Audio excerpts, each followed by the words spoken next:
There is a peculiar kind of solitude that nestles deep within the soul of a woman who walks alone.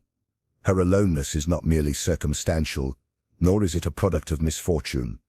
It is something far more profound, a manifestation of a silent inner split. She is surrounded by people perhaps, seen in the marketplace, acknowledged at work, and observed in daily rituals. Yet there is a hollow space that no voice fills, no gaze meets, no companionship bridges.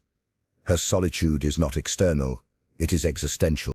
She has no friends, not because she is unworthy of affection, but because the world she inhabits has become foreign to her inner truth.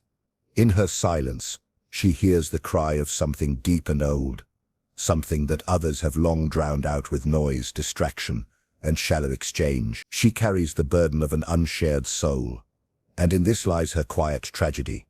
Not that others ignore her, but that no one sees the fullness of who she is. In the absence of friendship, the psyche turns inward. This descent is not without danger. The woman begins to confront the many facets of herself that had been once hidden under the warmth of social affirmation.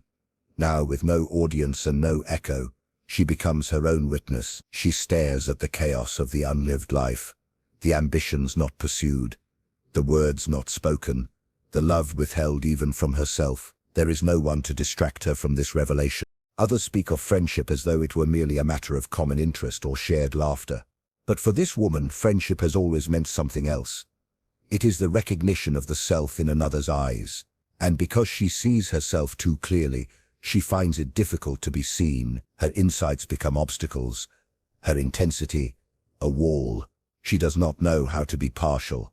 She cannot perform the half-truths that make social life tolerable for many, and so she retreats, not out of fear but out of fidelity to something unseen. In the deep caverns of her solitude, she discovers archetypes that shape her longing: the mother, the child, the warrior, the shadow. They dance within her, whispering their wisdom and their wounds. She begins to realize that her loneliness is not hers alone. It is part of a greater pattern, a collective silence that many women carry but do not name. It is inherited, it is archetypal, it is sacred. Her solitude becomes a crucible. What is false burns away, what is essential remains. She does not seek company for the sake of escaping herself. She knows now that only those who have faced the abyss within can meet her without fear.